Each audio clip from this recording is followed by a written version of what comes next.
This is advocate Arpita Shukla. Welcome to your channel target for IQ. इस video में हम CPC के क्वेश्चंस को कवर करेंगे, तो चलिए स्टार्ट करते हैं। क्वेश्चन नंबर 1 देखते हैं। Under section 100A of CPC, where any appeal from an original or appellate decree or order is heard and decided by a single जज of a high court, A. No further appeal shall lie from the judgment and decree of such single judge. B. Further appeal shall lie under the later patent of for the High Court. C. Further appeal shall lie with the leave of the Supreme Court. D. Further appeal shall lie for the division bench of the High Court. तो इसका option A correct है। ठीक है, second देखेंगे। Second appeal shall not lie from any decree as provided under section 102 of Civil Procedure Code when the subject matter of the original suit is for recovery of money not exceeding A. 10,000, B. 25,000 rupees, C. rupees 50,000, D. 1 lakh rupees। तो second का option B correct है, rupees 25,000। Third देखेंगे। The court under section 89 subsection 1 of civil procedure code can refer the dispute for A. Arbitration और conciliation, B. Conciliation और mediation, C. Mediation और लोक अदालत, D. Arbitration और conciliation और लोक अदालत और मीडिएशन। तो इसका ऑप्शन डी करेक्ट है। थर्ड का D option is correct. Fourth देखेंगे। The court can award compensation against plaintiff under section 95 of civil procedure code not exceeding A. rupees 10,000 or the limits of its pecuniary jurisdiction, whichever is less. B. rupees 10,000 or the limits of its pecuniary jurisdiction, whichever is more. C. rupees 50,000 and this amount not to exceed the limit of its pecuniary jurisdiction. D. rupees 50,000 and this amount to exceed the limit of its pecuniary jurisdiction, whichever is more। तो इसका option हमारा C correct है। Question number 5 देखेंगे। Under section 39 subsection 4 of CPC, the court passing the decree is A. Authorise to execute such decree against any person outside local limits of its jurisdiction. B. Authorise to execute such decree against any property outside the local limits of its jurisdiction. C. Either A और B, D neither A nor B. तो fifth का option D correct है, neither A nor B. Question number 6 देखेंगे। A private transfer or delivery of the property attached under section 64 subsection 2 shall not be void if A. made in pursuance of any contract for such transfer or delivery entered into and registered before the attachment. B. made in pursuance of any contract for such transfer or delivery entered into and registered after the attachment. C. made in pursuance of any contract for such transfer or delivery entered into before the attachment but registered after the attachment. D. either A, B और C। तो 6 का option हमारा A correct है। Next देखेंगे। According to section 27 of civil procedure code, summons to the defendant to be served on such date not beyond A. 30 days from the date of institution of suit, B. 60 days from the date of institution of suit, C. 45 days from the date of institution of suit and D. 90 days from the date of institution of suit. तो 7th का option A correct है, 30 days from the date of institution of suit. 8th देखेंगे। The court may impose a fine for default upon a person required to give evidence or to produce documents directed under section 30 subsection B of CPC, and such fine as per section 32 subsection C not to exceed A. rupees 500, B. rupees 1,000, C. rupees 5,000, D. rupees 10,000। तो 8th का option C correct है, 5,000। 9th देखेंगे। In case of cause of action arising at a place where a corporation has a subordinate office, the corporation is deemed to carry on business. A. its principal office in India, B. its subordinate office where the cause of action did arise, C. both A and B, D. either A और B। तो 9th का option हमारा C correct है, both A and B। 10th देखेंगे। In every plaint under section 26 of civil procedure code, fact should be proved by A. oral evidence, B. affidavit, C. document, D. oral evidence as well as document। तो इसका answer B correct है, affidavit। 11 देखेंगे। In case of the commercial contract between parties of two different countries, the jurisdiction of the court shall be governed by A. lex loci contractor, B. lex loci solutions, B. lex situs, D. rule of freedom of choice, that is intention of the parties। तो 11th का option D correct है। 12 देखेंगे। A corporation under section 20 of CPC is deemed to carry on business at A. its principal office in India, B. its subordinate office in India, C. Both A and B, D either A और B. तो 12th का option A correct है, it's principal office in India. 13 देखेंगे। Section 20 of civil procedure code does not apply to a arbitration proceeding, B civil proceeding, C both A and B, D neither A nor B. तो इसका answer है 13 का ए, arbitration proceeding.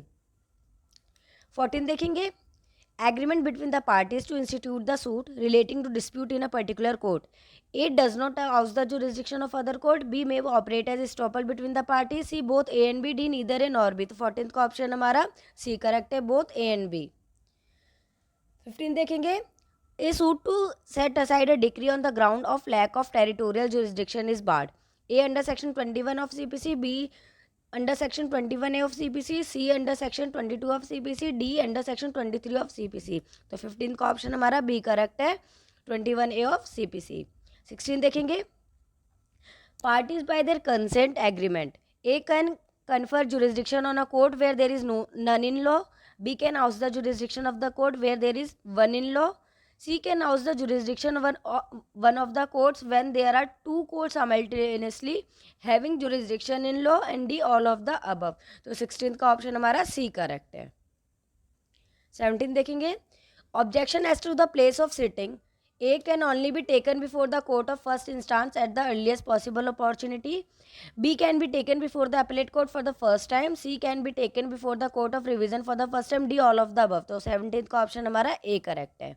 18 देखेंगे, section 21 of civil procedure code cures A want of subject matter jurisdiction, B want of pecuniary jurisdiction, C want of territorial jurisdiction, D both B and C. तो 18 का हमारा D correct है, both B and C. 19 देखेंगे, a suit relating to partnership may be instituted at a place A where the partnership was constituted, B where the partnership business was carried on, C where partnership accounts are maintained, D all of the above। तो 19th का option D correct है, all of the above। 20 देखेंगे, a suit relating to partnership dissolved in a foreign country can be filed at a place A in foreign country, B where the parties to the suit reside in India, C both A and B, D all over India। तो 20 का हमारा B correct है, where the parties to the suit reside in India। 21 देखते हैं, in all cases where there are more than one defendant, a suit can be instituted in a court within whose local jurisdiction A each of the defendant at the time of commencement of the suit actually and voluntarily resides or carry on business or personally work for gain, B any of the defendant at the time of commencement of the suit actually and voluntarily resides or carry on business or personally works for gain and the defendant not so residing etc. acquiesces। C both A and B are correct, D only A and not B। तो 21 का option हमारा C correct है, ठीक है, both A and B are correct. 22 देखेंगे, a suit for damages for breach of contract can be filed at a place A where the contract was made, B where the contract was to be performed or breach occurred, C anywhere in India, D both A and B. तो 22 का हमारा D correct है, both A and B. 23 देखेंगे, X residing in Delhi publishes statement defamatory to Y in Calcutta. Y can sue X at A Delhi, B Calcutta, C anywhere in India, D either in Delhi or in Calcutta। तो 23 का हमारा D correct है, either in Delhi or in Calcutta। 24 देखेंगे, suit under section 20 of civil procedure code can be instituted where the cause of action arises A wholly, B partly, either C either wholly or in part, D only A not B or C। 24 का option C correct है, either wholly or in part।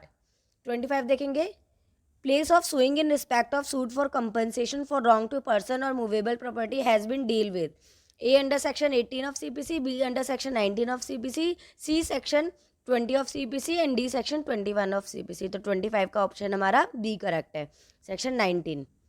26 देखते हैं, a suit for compensation for wrong done to the person or to movable property where the wrong was done within the local jurisdiction of one court and the defendant reside within the local limits of another court.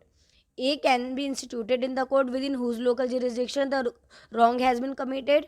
B can be instituted in the court within whose local jurisdiction the defendant reside. C either A or B at the option of the plaintiff and D anywhere in India। तो 26 का option हमारा C correct है, either A B or at the option of plaintiff। 27 देखेंगे, place of institution of suit in respect of immovable property situated within the jurisdiction of different courts has been provided A section 17, B section 18, C section 19, D section 20। तो इसका answer हमारा 27 का A है, section 17। 28 देखेंगे, section 18 of CPC provides for a place of institution of suit in respect of immovable property where the property situate in the jurisdiction of one court. B. Place of institution of suit in respect of immovable property where the property is situate in the jurisdiction of different court. C. Place of institution of suit in respect of immovable property where the local limits of jurisdiction of court are uncertain. And D. All of the above. तो 28 का option हमारा C correct है. 29 देखेंगे, under section 16 of CPC, a suit relating to immovable property can be filed in a court within whose local jurisdiction A. the property is situate, B. the defendant voluntarily resides or personally works for gain, C. the defendant voluntarily resides or carries on business, D. either A, B और C. तो 29 का option हमारा A correct है. 30 देखेंगे, suit in respect of immovable property where the entire relief sought can be obtained through the personal obedience of the defendant can be instituted in a court within whose local jurisdiction A. the property is situate, B. the defendant voluntarily resides or carries on business, C. the defendant voluntarily resides or personally work for gain, and D. all of the above. तो 30 का option हमारा D correct है, all of the above. 31 देखेंगे, under section 15 of CPC, every suit shall be instituted in A. district court, B. court of lowest grade, C. the court of higher grade, D. all of the above. तो 31 का option हमारा B correct है, the court of lowest grade. 32 देखेंगे, section 15 of civil procedure code lays down a rule of procedure, B. a rule of jurisdiction, C. a rule of evidence, D. all of the above. तो 32 का हमारा A correct है, a rule of procedure. 33 देखेंगे, on the ground of jurisdiction under section 13 of civil procedure code, A. only judgment in personam can be challenged, B. only judgment in rem can be challenged, C. both judgment in personam and judgment in rem can be challenged, D. neither a judgment in personam or nor judgment in rem can be challenged. तो 33 का option हमारा C correct है. 34 देखेंगे, a person who institute a suit in foreign court and claims a decree in personam after the judgment is pronounced against him, A. can always challenge the judgment on the ground of competency, B. can never challenge the judgment on the ground of competency, C. can challenge the judgment on the ground of competency under certain circumstances, D. either A और C. तो 34 का option हमारा B correct है. 35 देखेंगे, under section 13 of CPC, a foreign judgment can be challenged on the ground of A. competency of the court pronouncing the judgment, B. being obtained by fraud, C. sustaining a claim founded on a breach of law in force in India, and D. all of the above. तो 35 का option D correct है. 36 देखेंगे, how many grounds of attack the foreign judgment have been provided under section 13 of CPC, A 7, B 6, C 5, D 4. तो 36 का option हमारा B correct है, 6. 37 देखेंगे, on production of a certified copy of the foreign judgment, the presumption as to the competency of the court under section 14 of CPC is A. presumption of fact, B. presumption of fact and law both, C. rebuttable presumption of law, D. irrebuttable presumption of law. तो 37 का option हमारा C is correct, rebuttable presumption of law. 38 देखेंगे, validity of a foreign judgment can be challenged under section 13 of CPC, A. in a civil court only, B. in a criminal court only, C. in both civil and criminal court, D. neither in civil nor in criminal court. तो 38 का option हमारा A correct है, in civil court. 39 देखेंगे, in a suit where the doctrine of res judicata applies, the suit is liable to be A. state, B. dismissed, C. may be stayed and may be dismissed, D. both A and C. तो 39 का option हमारा B correct है, dismissed. 40 देखेंगे, a decision or finding given by a court or a tribunal without jurisdiction, A. can operate as res judicata under all circumstances, B. cannot operate as res judicata, C. can operate as res judicata under certain circumstances only, D. may operate as res judicata or may not be operate as res judicata. तो 40 का option हमारा B correct है. 41 देखेंगे, principle of res judicata is A. Mandatory, B. Directory, C. Discretionary, D. All of the above. तो 41 का option हमारा A correct है, mandatory. 42 देखेंगे, with respect to the principle of res judicata which of the following is not correct, A. Ex parte decree will operate as res judicata, B. Writ petition dismissed on merits operate as res judicata, C. Writ petition dismissed in limine operate as res judicata, and both A and C. तो 42 का option हमारा C correct है.